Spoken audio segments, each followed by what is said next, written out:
अनुपमा के चौल में हो रहा है वो मॉडलिंग इवेंट और इवेंट को ख़राब करने की तैयारी भी हो चुकी है। क्या धब्बा लग जाएगा उनकी चौल पे।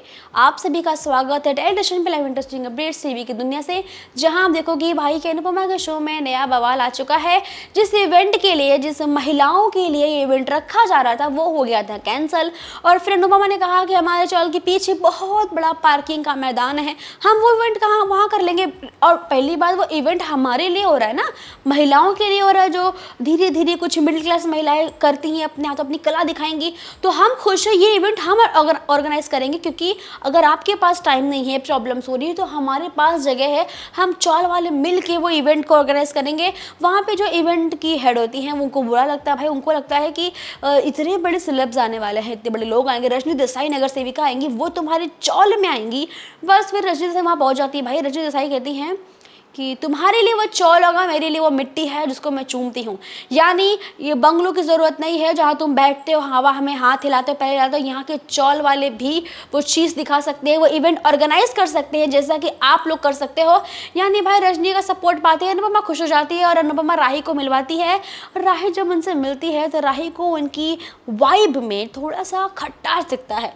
राही कह देती है भाई कि अनुपमा, यानी अपनी माँ से, कि माँ आप थोड़ा इनसे बच के रहना। अनुपमा कहती है मैं मानती हूँ तुझे लग रहा होगा कि पॉलिटिशियंस है, बच के होना चाहिए, चिंता मत कर बेटा, सब कुछ ठीक होगा। लेकिन राही के मन में खटास है कि पता नहीं क्यों रजनी देसाई उससे खटक रही है, कहीं कुछ गड़बड़ ना हो। और आपको पता है एक चीज़ और, जहाँ पे अनुपमा इतनी बड़ी स्पीच देती है, तब वहाँ पर रजनी कहती है भाई अगर तू नेता में उतर गई ना तो शायद मेरी, मतलब बोलते हैं ना कि तू नेता बन सकती है भाई। तो वो कहती है कि नेता क्यों, मैं बनना चाहूँगी प्रेसिडेंट। पे वो शांत हो जाती है, भाई क्या बोल दिया। फिर उतने में भाई हमारी अनुपमा कह देती है रजनी को कि अपनी कुर्सी संभाल, कहीं मैं छीन ना लूँ।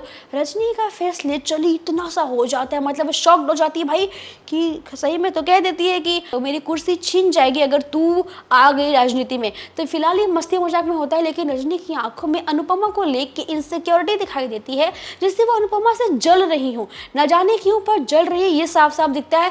वेल दोस्तों, जो भी हो, जैसा भी हो, अब इवेंट ऑर्गेनाइज कर दिया गया है, लेकिन जो हमारी इवेंट हेड आई थी उनके मन में ये जलन है कि अगर सोसाइटी वालों ने, ये चौल वालों ने इस इवेंट को ग्रैंड तरीके से ऑर्गेनाइज कर दिया तो शायद कोई हमारे इवेंट में इन्वेस्ट नहीं करना चाहेगा, हमें कोई कॉन्ट्रैक्ट नहीं देगा। इस जलन की वजह से जो काम चल रहा होता है वहाँ पे दो अपने आदमियों को भेजते हैं कि तुम्हें स्टेज फ्लो को थोड़ा बिगाड़ना है ताकि वो ख़राब हो।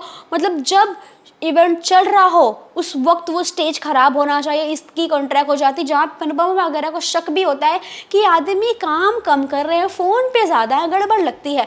वेल इसके बाद दिखाया जाएगा कि भाई एक शो स्टॉपर जो है वो चल के आ रही होती है और ऊपर से कोई चीज़ें बनाई गई हैं जो शायद गिरने वाली हैं। अब अनुपमा क्या करेगी, क्या अनुपमा संभाल लेगी, या फिर चौल की जो इज्जत है वो मिट्टी में मिल जाएगी। अब जो भी होगा अभी कल मालूम पड़ेगा, यानी आने वाला एपिसोड और ज़्यादा इंटरेस्टिंग होने वाला है। तो कहीं मत जाइएगा, शो को देखते रहिए, हमारे साथ जुड़े रहिए, सब्सक्राइब करना ना भूलिएगा टेलीविजन।